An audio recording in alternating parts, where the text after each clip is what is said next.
அன்புள்ள கிரெடில் to cremation YouTube நண்பர்களே, இன்று நாம் பார்க்க போகும் தலைப்பு தமிழகத்தின் தலைநகரம் நமது இதயத்தில் சென்னை நகரத்தின் அடையாளமாகவும் இந்தியாவின் முக்கிய கடல்சார் கதவாகவும் விளங்கும் சென்னை துறைமுகம் பற்றியது. இது ஒரு சாதாரண துறைமுகம் அல்ல. 2000 ஆண்டுகளுக்கும் மேலான வரலாற்று சுவடிகளை தாங்கிக் கொண்டிருக்கும் தமிழகத்தின் வர்த்தக, இராணுவ, கலாச்சார வளர்ச்சியின் பிரதான காட்சியாக திகழ்கின்றது. இன்றைய கிரெடில் டு கிரிமேஷன் யூடியூப் நிகழ்ச்சியில் சென்னை துறைமுகத்தின் பழங்கால வரலாறு, ஐரோப்பியர்கள் இந்தியா வந்த காலம், பிரிட்டிஷ் ஆட்சி மற்றும் காலனித்துவ வளர்ச்சி ஏற்பட்டதால் நமக்கு ஏற்பட்ட விளைவு, சுதந்திரத்திற்கு பிறகு சென்னை துறைமுகத்தின் வளர்ச்சி, சென்னை துறைமுகத்தின் பல புவியியல் மற்றும் வானிலை சிறப்புகள், சென்னையின் கடலோர மாற்றங்கள் மற்றும் அதனால் ஏற்பட்ட சுற்றுச்சூழல் தாக்கம், நவீனகால வளர்ச்சி, கப்பல் போக்குவரத்து, பொருளாதார பங்கு எல்லாவற்றையும் இந்த நிகழ்ச்சியில் விரிவாக பார்க்கலாம். முதல்ல பழங்கால வரலாறு, அதாவது 1800க்கு முன்னர் சென்னையை பற்றி பார்க்கலாம். சென்னை இன்று தோன்றிய நகரம் அல்ல. கிறிஸ்து பிறப்பதற்கு முன் முதல் நூற்றாண்டிலிருந்தே இந்த கடலோர பகுதி தென்னிந்திய அரசுகளின் முக்கிய நிர்வாக, இராணுவ, பொருளாதார மையமாக விளங்கியது. பல்லவ அரசர்கள் 6ஆம் நூற்றாண்டு முதல் 9ஆம் நூற்றாண்டு வரை மயிலாப்பூரை தங்கள் முக்கிய துறைமுகமாக கொண்டு வர்த்தகம் செய்தன. ரோமானியர்கள் இதனை மெலியாப்பூர் என்று அழைத்தனர். பின்னர் இது மயிலாப்பூராக மாறியது. பாண்டியர்கள், சோழர்கள், விஜயநகர அரசுகளின் காலத்திலும் இப்பகுதி கடல்சார் வர்த்தகமாக தொடர்ந்தது. மேலும் கிறிஸ்தவ மத பிரச்சாரகர் செயின்ட் தாமஸ் கிபி 52 முதல் 70 காலத்தில் மயிலாப்பூருக்கு வந்து பிரச்சாரம் செய்ததாக நம்பப்படுகிறது. ஐரோப்பியர்கள் வருகையை பற்றி நாம் முதலில் பார்க்கலாம்.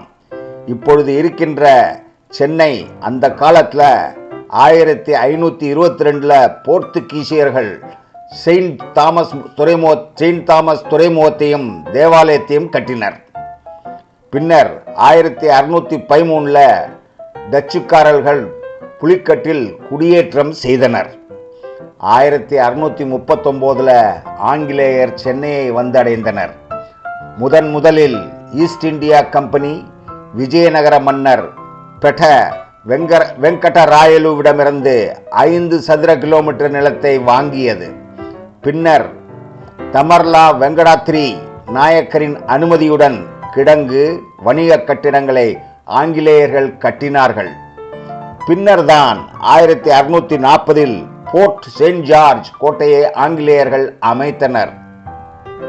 இதுவே பின்னர் சென்னை நகரமும் துறைமுகமும் உருவாகும் மையமாகியது. முக்கியமா 1746 பிரெஞ்சு கடற்படை சென்னை கோட்டையை கைப்பற்றியது. ஆனால் 1748 உடன்படிக்கையின் மூலம் பிரிட்டிஷுக்கு மீண்டும் ஒப்படைக்கப்பட்டது. அடுத்தபடியா காலனித்துவ கால வளர்ச்சியையும் சென்னை துறைமுகம் பற்றியும் நம்ம பார்க்கலாம். 1770 வாரன் ஹாஸ்டிங்ஸ் என்ற ஆங்கிலேயர் முதலாக சென்னை துறைமுகம் அமைக்க வேண்டும் அப்படிங்கிற யோசனையை ஈஸ்ட் இந்தியா கம்பெனியில் முன் வைச்சார். அது 1811 இயற்கை கப்பல்கள் 1 கிலோமீட்டர் தூரத்துக்கிட்ட நின்று மசூலா படகு மற்றும் கட்டுமரம் மூலம் பொருள்களை கரைக்கு கொண்டு வந்தாங்க. அந்த சமயம் கடும் புயல்கள் மற்றும் கொள்ளைகள் காரணமாக பொருள்களில் 90% வரை இழப்பு ஏற்பட்டது. பின்னால் 1861 335 மீட்டர் இரும்பு கம்பிகளை வைத்து துறைமுகம் அமைக்கப்பட்டது. ஆனால் 1868 1872 புயல்களில் துறைமுகம் கம்ப்ளீட்டாக சேதமடைஞ்சுது. முதல்ல 1875 எட்வர்ட் செவன் அப்படிங்கிற ஆங்கிலேயர் சென்னை துறைமுகத்துக்கு அடிக்கல் நாட்டினார். 1881 செயற்கை துறைமுகம் கட்டப்பட்டு கப்பல்கள் உள்ளே நங்கூரமிட்டன. பின்னர் 1885 பியர்ஸ் மட்டும் மறுபடியும் கட்டப்பட்டது. 1911 துறைமுகத்தில் முக்கிய கட்டுமானங்கள் நிறைவேற்றப்பட்டன. இந்த காலத்தில் தான் சென்னை துறைமுகம் இந்தியாவின் முக்கிய கடற்படை தளமாகவும் வர்த்தக மையமாகவும் உயர்ந்தது. இப்பொழுது நம்ம 2ஆம் உலகப் போர் காலம் சென்னை துறைமுகம் பற்றி பார்க்கலாம். 1914 முதல் உலகப் போரில் ஜெர்மன் கப்பல் எம்டன் சென்னை துறைமுகத்தை தாக்கிச்சு. எண்ணெய் கிடங்குகள் எல்லாம் தீப்பிடிச்சு எரிஞ்சின. 5 பேர் உயிரிழந்து போனாங்க. ஆனால் 1940 சென்னை துறைமுகம் கல்கத்தாவை தவிர கிழக்கு கடலோரத்தில் முழுமையாக இயங்கக்கூடிய ஒரே துறைமுகமாக இருந்தது.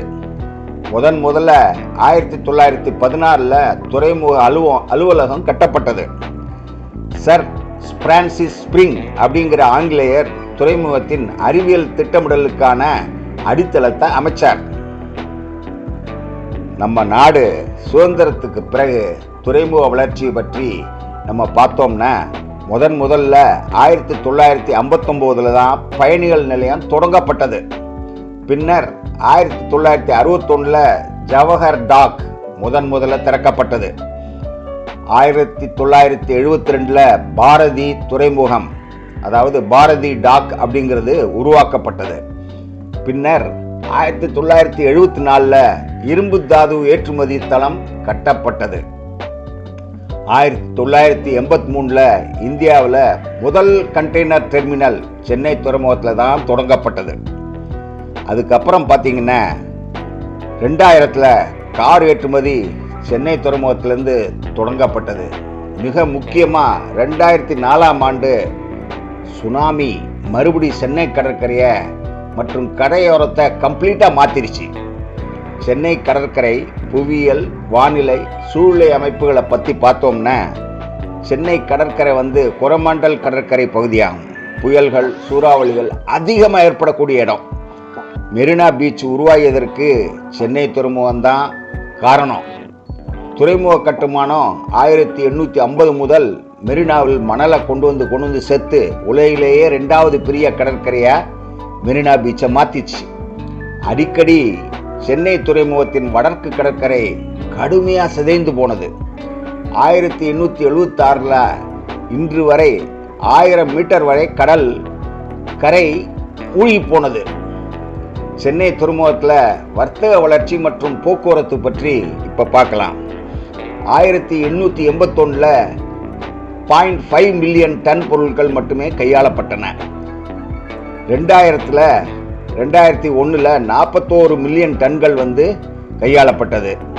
2009-10 61 மில்லியன் டன்கள் கையாளப்பட்டது. இன்னைக்கு வருஷத்துக்கு 3 மில்லியன் 20 ஃபுட் ஈக்குவலண்ட் கண்டெய்னர் கையாளும் திறன் உள்ளது. இந்தியாவிலேயே கார் ஏற்றுமதி செய்யும் முக்கிய துறைமுகம் சென்னை தான். இந்திய நவீன வளர்ச்சி என்ன அப்படின்னு உங்களுக்கு தெரியுமா? இப்போதைக்கு சென்னை துறைமுகம் 2வது கண்டெய்னர் டெர்மினல், அதாவது பெரிய கப்பல்களை ஏற்றிக்கொள்ளும் மெகா டெர்மினல் திட்டம் இன்றைய அரசாங்கம் திட்டமிட்டு உள்ளது.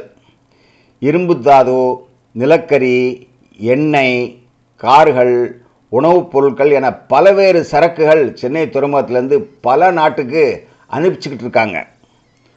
சுற்றுச்சூழல் மாசுபாடு, அது குறிப்பாக நிலக்கரி தூசால் ஏற்பட்ட பாதிப்பு காரணமாக சில சரக்குகள் எண்ணூர் போர்ட்டுக்கு மாற்றப்பட்டுச்சு.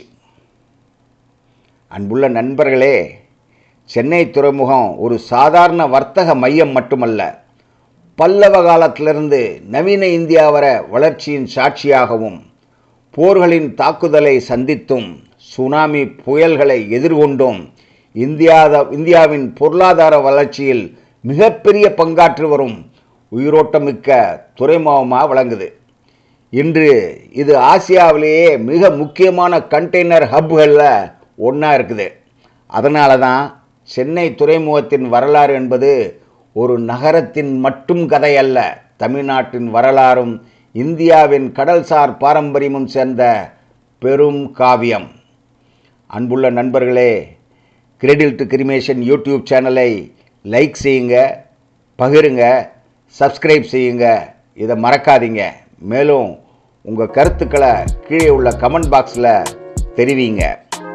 அடுத்த எபிசோடில் மீண்டும் சந்திக்கும் வரை கவனமாக இருங்க, ஆர்வமாக இருங்க மற்றும் விழிப்புணர்வை பரப்புங்க. நன்றியுடன் doctor Venkatraman, cradle to cremation YouTube சேனலில் இருந்து. நன்றி. விரைவில் சந்திப்போம்.